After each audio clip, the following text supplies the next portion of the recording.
किस बुनियाद पर कि मुसलमान देशद्रोही है, किस आधार पर?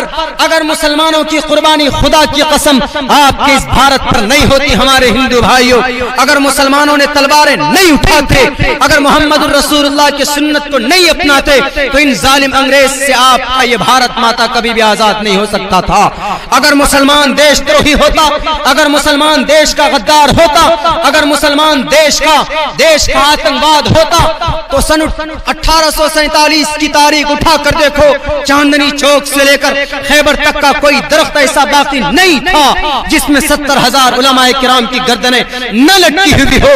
और तो और दिल्ली की जामे मस्जिद की सहन को उठाकर देखो, शामली की मैदान को उठाकर देखो, वहां पर आज भी हिंदुस्तान के अक्सर जगहों के अंदर आज भी 1.5 फीट जमीन मुसलमानों के खून से रंगीन है। किस बुनियाद पर? भारत की धरती को बचाने के लिए उन जालिम अंग्रेज से किन्होंने 70,000 उलमाए किराम ने, अगर ये देश के गद्दार होते, अगर ये देशद्रोही होते, अगर ये देश के आतंकवाद होते, तो ये 70,000 उलमाए किराम फांसी के फंदे पर नहीं चढ़ते। अगर आज के डेट में आप कहते हो कि मुसलमान गद्दार है, तो इनकी कुर्बानियों का पहले ये सिला पेश करो।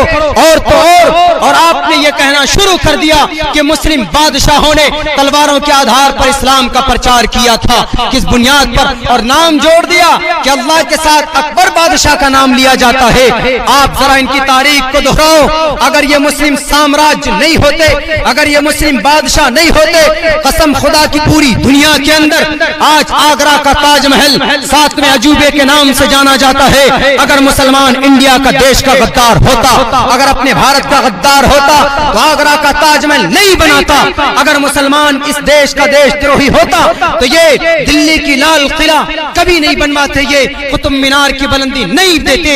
ये किनके बनवाए हुए हैं? इन्हीं मुस्लिम साम्राज्यों के बनाए हुए हैं। और तो और मुस्लिम अलीगढ़ यूनिवर्सिटी पूरी दुनिया के अंदर 45% हमारे हिंदू भाइयों के स्टूडेंट और उनके बच्चे पढ़ते हैं। अगर मुसलमान इस देश का गद्दार होता, तो इतनी सारी हिस्ट्रिकल पैलेसेस नहीं देते। हम कहते हैं, आज भी कहते हैं कि मुसलमान अगर कुर्बानी पेश नहीं करते, तो आज ये भारत माता, आज ये भारत की सरजमीन आजाद नहीं होती। क्या जरूरत थी मौलाना कासिम नानोतवी के कनपट्टी पर गोली लगवाने की?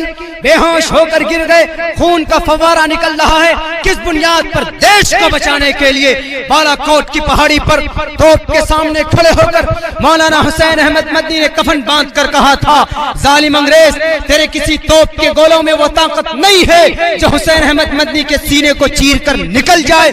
कफन सर पर बांधी हुई है अपने इस देश के लिए। इसका जवाब तो हमारे हिंदू भाइयों, उन जालिम लीडरों से मैं कहना चाहता हूं जिन्होंने आज के डेट के अंदर मुसलमानों को दहशतगर्द कहना शुरू कर दिया है। और उन्होंने कहा, मौलाना हुसैन अहमद मदनी ने कहा, किसी AK-47 की गोलियों में वो गर्मी नहीं जो एक देश, सच्चा देशभक्त हुसैन अहमद मदनी के सीने को चीर कर निकल जाए। पूरी दुनिया जानती है ये तारीख किस बुनियाद पर अपने इस देश को बचाने की।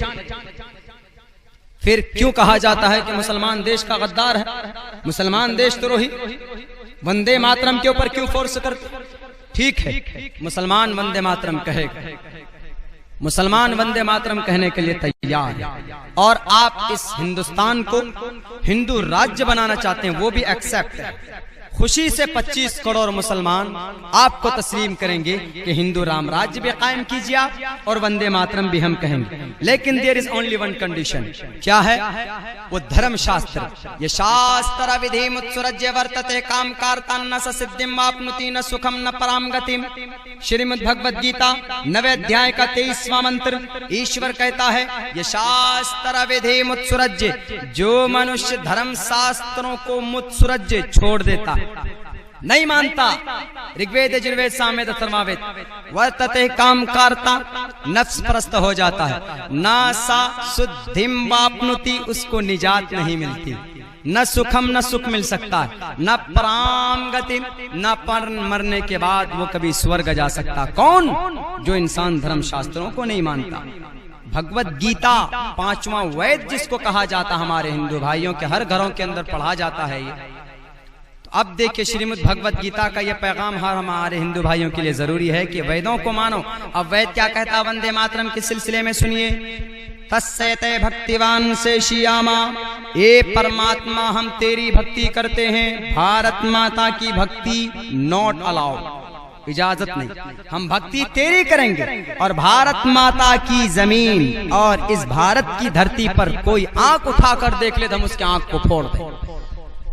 हम भक्ति सर तस्य ते भक्तिवान से श्यामा, ए परमात्मा हम अपने सर तुम्हारे सामने झुकाएंगे, लेकिन भारत के लिए अपने सर को झुकाएंगे नहीं, अलबत्ता हम कटाने के लिए तैयार।